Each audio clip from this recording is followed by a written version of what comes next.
வணக்கம். இன்றைக்கி Tamil Nadu plastics association மதிப்புரிய திரு Swaminathan sir அவர்களும் திரு சேகர் சார் அவர்களும் அவர்களோட கூட இங்கே நாங்கள் ஒரு மிகப்பெரிய ஒரு எக்ஸிபிஷன் 4 நாள் நடக்கக்கூடிய இந்த எக்ஸிபிஷனை திறந்து வச்சுருக்கோம்.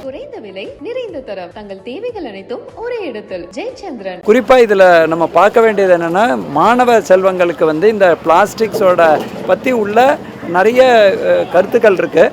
அந்த பிளாஸ்டிக்ஸை எப்படி ரீயூஸ் பண்ணி ரீசைக்கிள் பண்ணணுங்கிற அந்த கன்செப்டில் முழுமையாக இது வந்திருக்கு. டிஸ்போஸ் பண்ணுறது எப்படி, செக்ரிகேஷன் பண்ணுறது எப்படி, ரீசைக்ளிங். அதே மாதிரி பிளாஸ்டிக் பற்றி உள்ள ஒவ்வொருத்தருக்கும் ஒப்பீனியன். நம்ம என்ன நினைக்கிறோன்னா, பிளாஸ்டிக்ஸ்னால் சிங்கிள் யூஸ் பிளாஸ்டிக்ஸு நம்மளோட பல கெனால்ஸில் பார்க்கும்பொழுது அது அருவருப்பாக இருக்குது. பட் அதே பிளாஸ்டிக்கை நீங்கள் பெருங்குடியில் பார்த்தீங்கன்னாக்கா கம்ப்ளீட்டாக நம்ம மெட்டீரியல் ரிகவரி பண்ணி கம்ப்ளீட்டாக அதை வேறு ஒரு பொருளாக ஸ்கூல் பெஞ்சாவோ இல்லை அட்ராக்டிவ் டேபிள்ஸாவோ, ஏன் நம்ம டிஷர்ட்டாக மாற்றுறதும் ஷூவாக மாற்றுறதுக்கான டெக்னாலஜி இப்போ இருக்கும் பொழுது கன்செப்ட் இந்த ஒரு இதை நம்ம பயன்பாட்டிலேருந்து குப்பைக்கு போகாமல் தெருவில் வீசாமல் செக்ரிகேட் பண்ணி அதை பயன்படுத்தணும். மாநகராட்சியில் பொறுத்த வரைக்கும் நமக்கு 6150 மெட்ரிக் டன் டெய்லி குப்பை வருது. நம்ம கொட்டக்கூடிய இடங்கள் 2 இடங்கள் தான் இருக்குது. கொடுங்கையூர், பெருங்குடியிலையும் ரொம்ப லிமிட்டட் டைம் பீரியடுக்கு தான் கொட்ட முடியும். அதில் வெட் வேஸ்ட் ஒரு 52% இருக்குது, ட்ரை வேஸ்ட்டுங்கிறது 40% இருக்குது, இனர்ட்டெல்லாம் இருக்குது. பிளாஸ்டிக் மிகவும் கம்மியாக ஒரு குவான்டிட்டி வைஸ் கேஜி வைஸ் கம்மியாக இருந்தால் கூட டேமேஜ் வைஸ் ரொம்ப ஹெவி டேமேஜ் பண்ணும். பட் அதே நேரத்தில் அதே பிளாஸ்டிக்கை மறு சுழற்சியில் நம்ம பயன்படுத்தினா பல்வேறு பயனுக்கு அது யூஸ்ஃபுல்லாக இருக்குங்கிறது தான் இந்த கருத்தரங்கோட கன்செப்டு.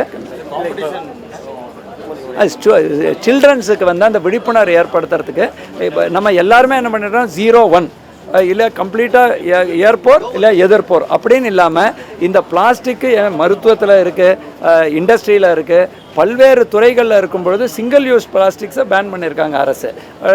நம்ம பட் அது இல்லாத பிளாஸ்டிக்ஸை நம்ம என்ன பண்ணுவோம்? ஸோ அதை ரீசைக்கிள் பண்ணி அதோட கவரை வச்சு என்ன பண்ணுறது, அதோட பாட்டிலை வச்சு என்ன பண்ணுறது, மற்ற அனுமதிக்கப்பட்ட பிளாஸ்டிக்ஸை வச்சு என்ன பண்ணுறது, குப்பை கொட்டும் வளாகத்தில் போகாமல் பண்ணுறக்கூடிய இது. இப்போது உங்கள் எல்லாருக்கும் நான் சொல்கிறேங்க, மாதவரத்தில் நம்ம ஒரு ஃபர்னஸ் ஆயிலும் ஒரு கார்பன் பிளாக்ஸ் பண்ணக்கூடிய தொழில் இருக்குது. சென்னையில் பார்த்தோம்னா ஒவ்வொரு வருஷமும் கடலில் கோடிக்கணக்கான பிளாஸ்டிக் கலக்குது. மீன் வளம் சுற்றுச்சூழலாம் பாதிக்குதுங்கிறாங்க.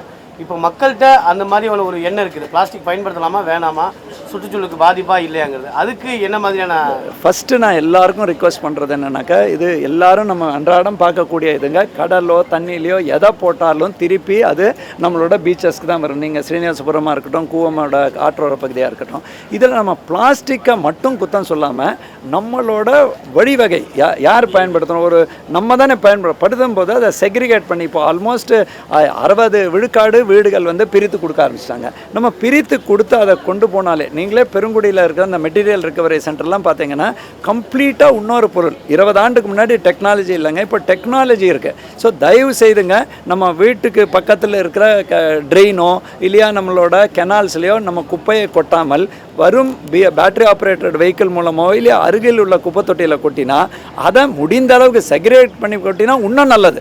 ஏன்னா அதை மறுபடியும் பிரிக்கக்கூடிய பிரச்சனை வருதில்லை. ஸோ பொதுமக்கள் அது வேணால் எப்போவுமே நீர்நிலைகளில் போடக்கூடாதுங்க. அதில் நிறைய ஃபைனெல்லாம் நம்ம போட்டால் கூட மக்கள் மனமாற்றம் வரணுங்க. ஒரு பக்கம் விழிப்புணர்வு, இன்னொரு நம்மளோட பிஹேவியரல் சேஞ்ச். பாசிட்டிவ் நான் என்ன பார்த்துருக்கேன்னா, 20 ஆண்டுக்கு முன்னாடி இருக்கிற சொல்யூஷன் இல்லாமல் இப்போ ரொம்ப தரம் உயர்ந்த பொருட்கள் கிடைக்கிறது. நம்ம முதல்ல ஏதோ இந்த குப்பையிலேருந்து எடுத்த பொருள் அப்படிங்கிறது இல்லாமல் தரம் உயர்ந்த, மக்களால் கண்டுபிடிக்கவே முடியாத ரீசைக்கிள்டு பொருள், அந்த அளவுக்கு இன்றைக்கி டெக்னாலஜி வளர்ந்துருக்கு. அதற்கான கருத்தரங்கு அந்த ஒர்க் ஷாப்பில் நிறைய யூனிட்ஸ் இருக்காங்க.